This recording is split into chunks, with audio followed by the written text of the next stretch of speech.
Hey everybody, it's me, Nova. Yeah, I'm back from my little brief radio silence, if you want to call it that. I was super busy and poor time management skills definitely came back to haunt me, and I didn't post last week. As many of you know, I'm insanely busy. I have poor time management when it counts, and I'm also a chaos gremlin, so there's that. Whatever, but you understand how it goes. One thing leads to the other, and before you blink, it's the end of the day. However, I'm back, and today I'm going to dive into something that is kind of ridiculous. It's equally hilarious, cute, and somehow, yes, this particular thing has become part of the kink scene, believe it or not. I'm talking about tiny plush toys getting their own leather harnesses. Yes, you heard that right. I'm going to be talking about Labubus. Now, I'm sure you're thinking, excuse me, I thought the same thing, right? I never thought that I would be here talking about how Labubus have taken a certain part of our kink scene by storm, but here we out. Labubus, the little plushies, it involves leather and harnesses. It's a thing. Somehow, the kink world went crazy over the whole phenomenon and has taken it to a whole new level. Now, before you roll your eyes and, see the back of your brain, and then you think, oh, great, what another weird trend. Hear me out. It's actually kind of fascinating when you think about it because, there's a lot of things that go behind this particular trend. And I want to break it down for you today. The kink aspect, the community, the psychology behind it, the lessons we're about to learn, and why this matters if you really care about kink culture or if you like just weird things that you can't find anywhere else. Before I get into that portion of this conversation, I'm going to start at the beginning. Labubus. Yeah, here we are. It's become this massive phenomenon, and even if you're into it or not, you have had to have heard Labubus at one point in time. Hear me out. Like, they're everywhere. They're being sold in kiosks, they're being sold in little automated machines. They come in keychains, they're attached to backpacks. I've even seen some attached to cars. I've even seen people getting costumes that are made for Labubus just to wear them for Halloween, which is literally this week. Happy Halloween, by the way. Labubus, for those of you who don't know, are basically these really small plush toys. In my opinion, I do not think they're cute. Do not find them cute at all, but apparently lots of other people think that they're super cute. So much so that as I mentioned before, they've become collectibles. So apparently, one day someone saw a Labubu and was like, hey, what if we put them in a little tiny harness? And boom, just like that, it went viral overnight. The first post came in from some random Instagram account. Then it was everywhere, just spread like wildfire. There was videos, reels, TikToks.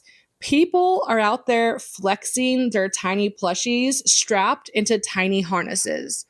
Somehow, this cute little plushie accessory became the hot new part of kink fashion as a statement of 2025, which is crazy.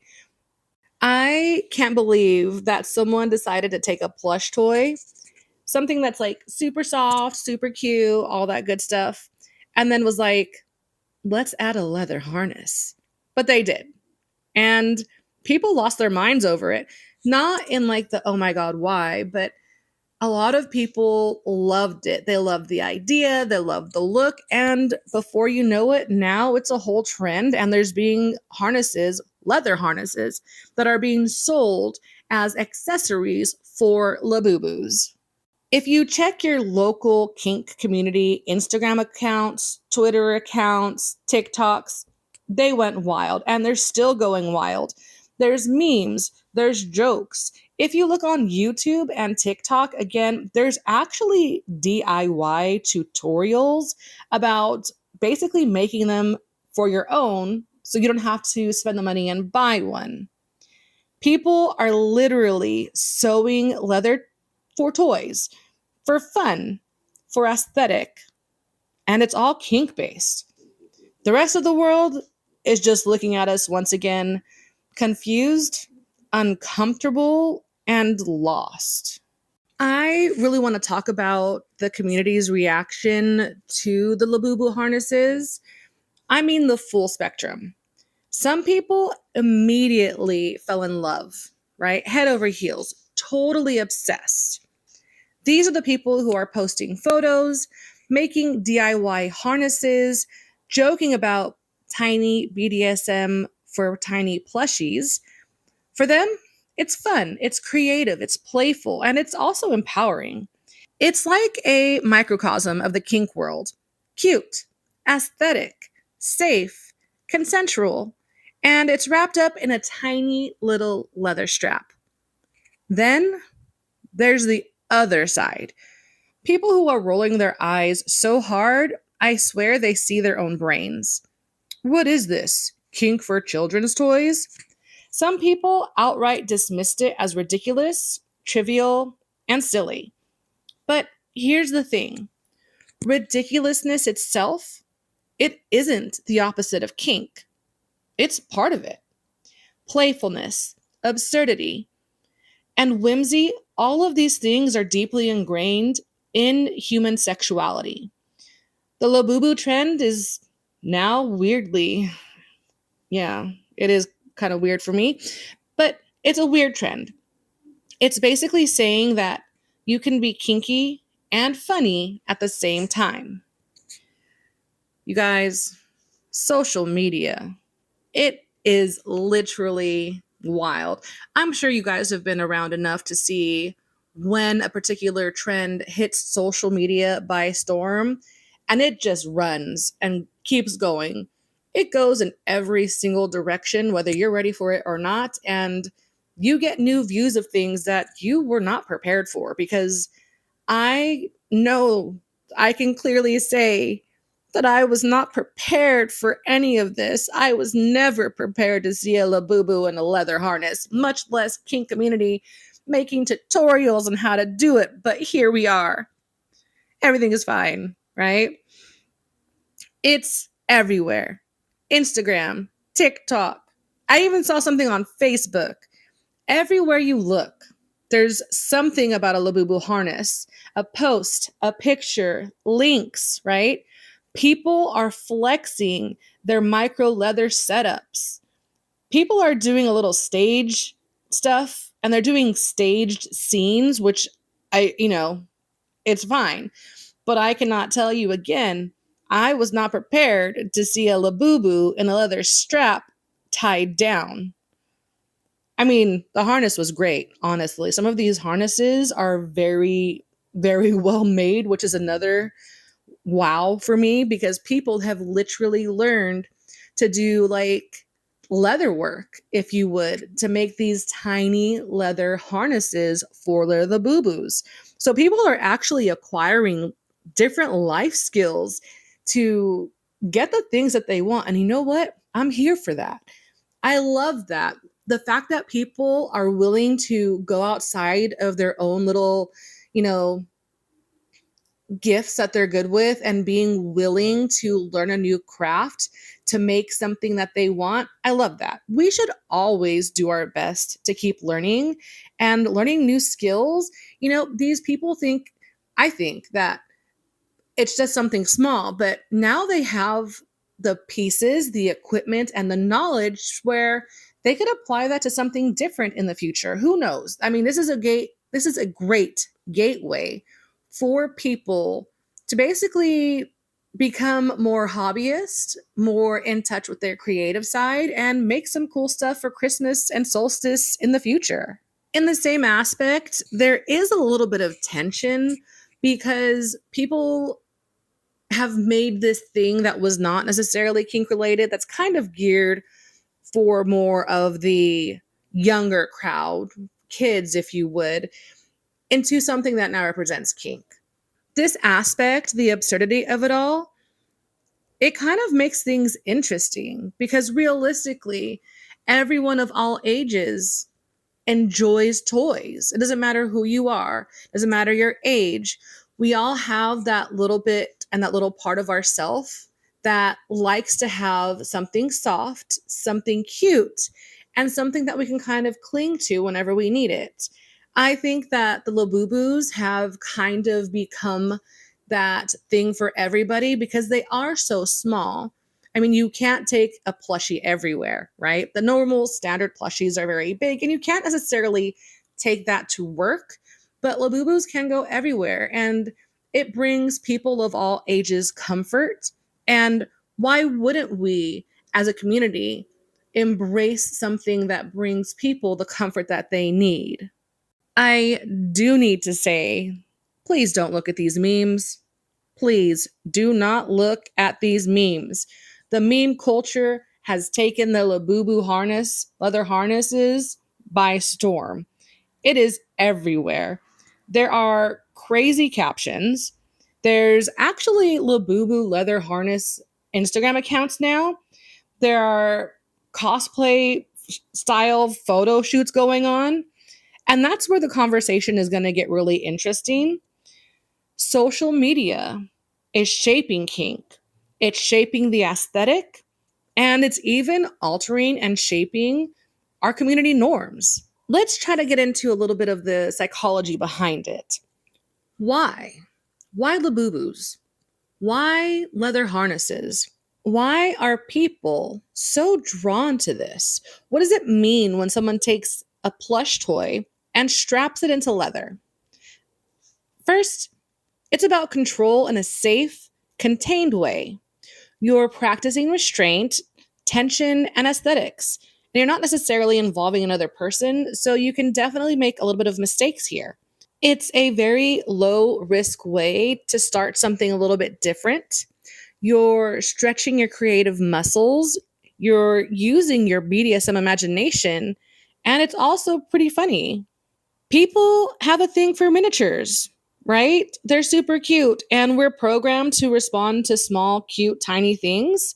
Humans are wired to respond to small things. Have you guys heard of cuteness aggression? If not, totally take a look. I'll give you a brief synopsis here, but cuteness aggression is something that occurs in humans when we see something that is small and cute. Basically, long story short, our brains, when we see small, cute things, become overloaded. Total and complete sensory overload of these super small, cute things. And in order for us to not have our brain like short circuit, we want to hurt it. Have you ever seen like a baby with super cute, chubby cheeks and you want to just squeeze the cheeks? Or puppies and kittens, when you see them, you're like, oh my God, it's so cute. I want to just squeeze it. That is an example of cuteness aggression. In this situation, all people did was add leather straps, kinky context, and suddenly it's playful and deeply satisfying. It's micro control, micro domination, and micro aesthetic all rolled up into a small, tiny package that you can play with at home in your private time. Third, this particular trend actually taps into community identity. People post, tag, comment, and share. Suddenly, you're not just alone necessarily playing with your little plushie, you're participating in a viral kink culture. It's creative, it's inclusive, and now you have a community around you that enjoys what you're doing. Now it's become social. There's something really heartwarming about that. Kink communities often emphasize consent and safety, and this is a perfect example. Low stakes, way to embody that culture while still being playful. Let's get into some technicalities. Yes, people are buying tiny harnesses online, but DIY, this is the route where things get really fun.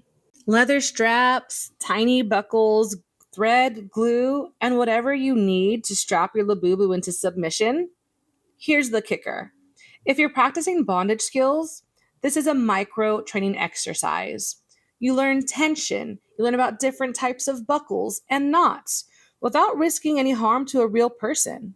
You are able to basically explore your creativity and experiment with aesthetics, restraint techniques, and even scene design on a plushie. Yes, you can integrate these into actual play. Tiny props can be part of a larger scene, used for teasing, ritualized aesthetics, and humor. It's not just cute, it's an opportunity to experiment safely, creatively, and having fun while you're doing it. Let's talk about community sharing as well. People are posting their creations, they're giving hints and trying to help people improve because of their own mistakes. They're creating tutorials and again, memes. This is a trend that fosters collaboration above all. Suddenly, this little micro leather fetishism becomes a gateway to being social and community because you're building that creativity, confidence, and social interaction between yourself and the kink world. DIY isn't always just about saving money. It can definitely help, but realistically, these tiny harnesses are not going to be that expensive. However, DIY offers you a gateway to just expressing your own creativity. You have full control over the additions or subtractions, and it also gives you the ability to express yourself.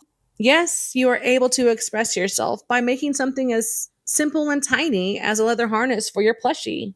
These harnesses, some of them are very simplistic, very traditional, and these other ones are like full on cosplay. There's studs, there's different colors, there's additional straps. People are even using chains. People who are creating these leather harnesses for their Labubus are all in 100%. They're making some to actually match cosplay outfits for very popular anime like My Hero and Demon Slayer. Some are designing little fetish rooms for their plushies. So they're not just making a harness, they're making an entire kinky dollhouse, if you would. There's little mats, cuffs, whips. Yeah, people are doing this for fun. Each creation becomes its own little community story. People post tutorials, they're sharing tips, there's even critiquing of each other, and people need to calm down.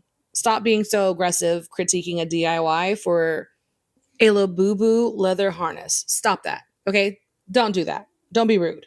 One of the things that I enjoy the most on this journey that I was not prepared for was watching people get better at leather work. Yes, again, right now it's tiny, but who knows what the future unfolds for these creative people? I honestly cannot wait to see what next year holds for them because I feel like if they're putting that much effort into something for a plushie, when they get the passion to do it for somebody else or something else like a dog, those things are going to be great. Watching somebody's skill development in real time, it's impressive. I can totally see how these little Labubus are going to become a conversation starter. It can be a prop. I foresee them actually being placed on the end of floggers for sensation play. At this point, with the way the King community has become creative with them, the opportunities here, they're going to be endless. Another positive aspect about this trend is that it's highlighting a shift in kink culture toward inclusivity and creativity. For those of you who have been in the scene, I think that we have all experienced a time and a place where inclusivity was not there.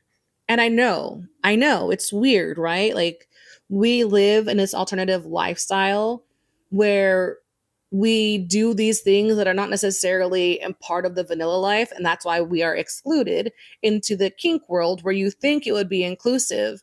But I've been to some places where it is just not there. And it's actually kind of discriminatory And that's just weird for me. Like, how are you going to be on the other side of this lifestyle and continue to have that mindset of like, oh, you can't sit with us? Excuse me? Absolutely not.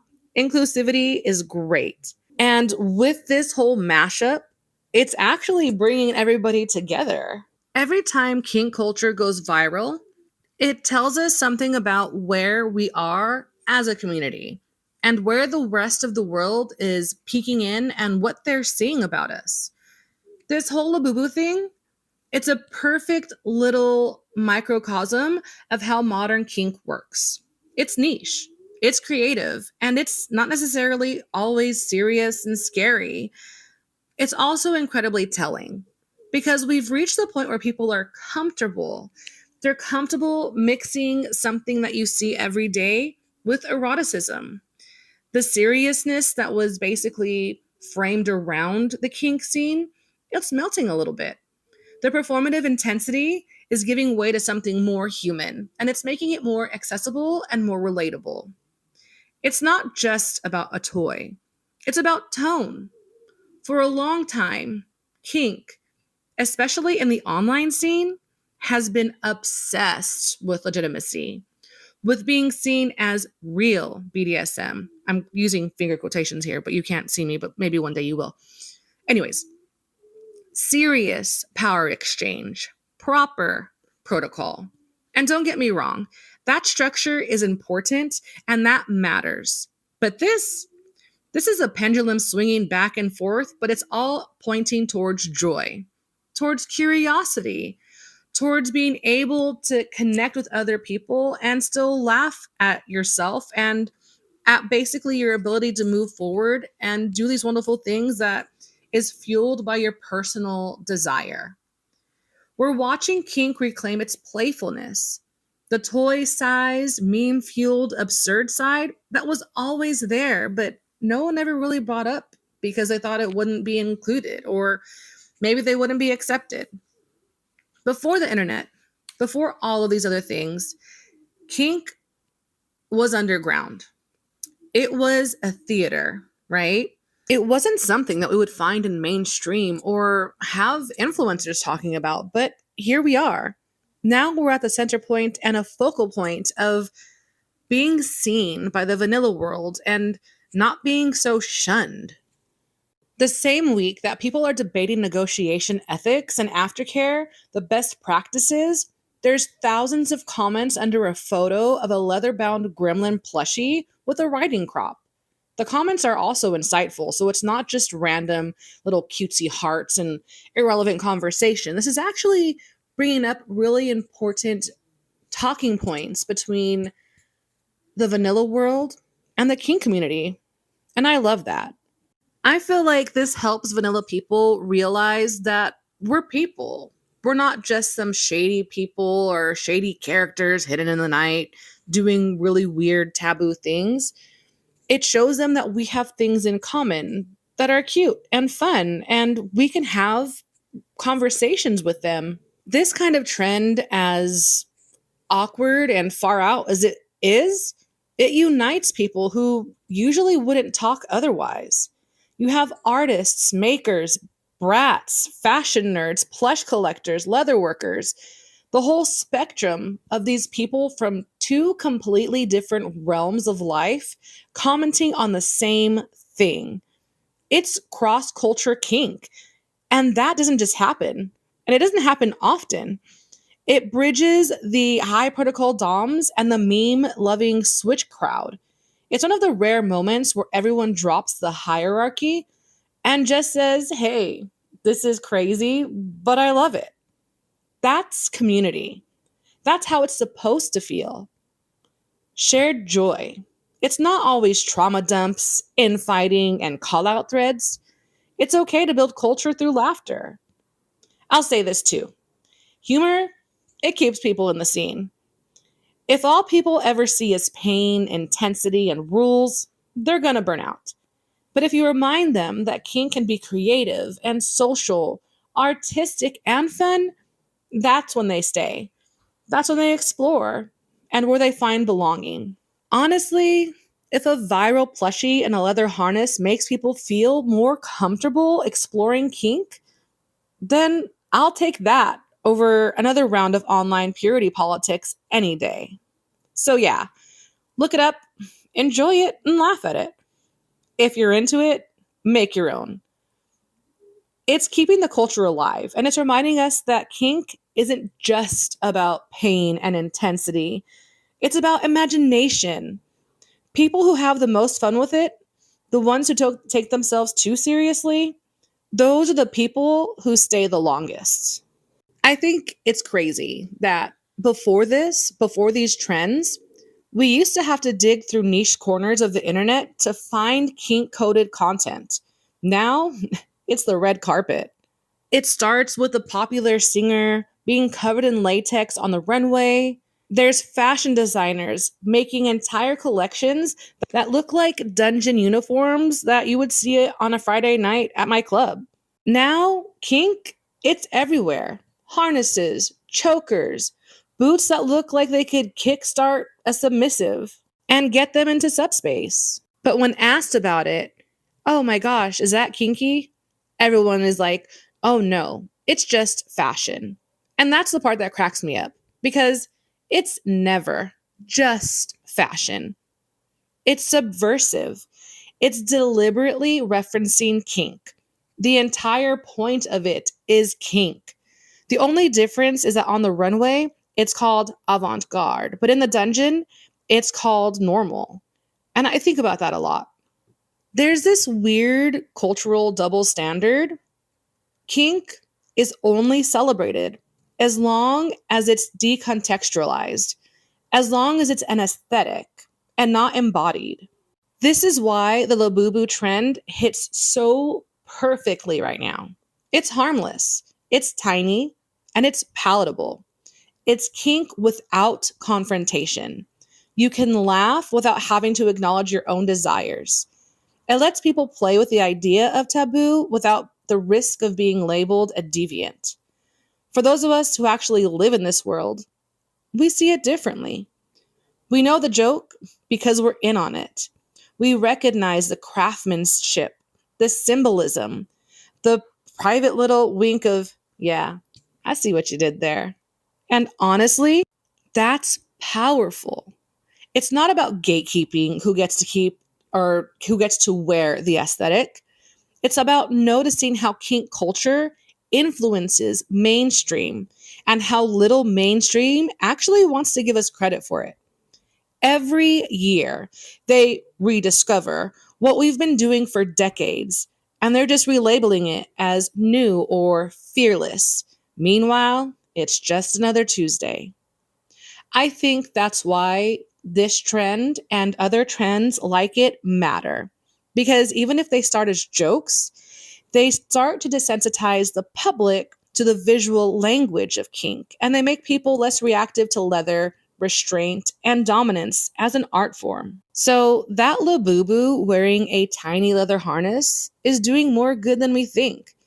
Maybe it's a safe way for mainstream to look at us and to look at kink and realize, hey, maybe that's not so scary after all. And I'll take it. I'll take the little plushy gremlin gateway, even if it means the next generation doesn't have to be ashamed of wanting something that looks good and feels a little bad. Well, that's all for today. Thank you so much for being patient, and I cannot wait to see you soon. Drink water, dress up for Halloween, go get some candy. Let me know about all of your deviant plans for the Halloween holiday, and I'll be here. Thank you for joining me for my podcast. This is why I'm not invited. Stay safe and stay kinky.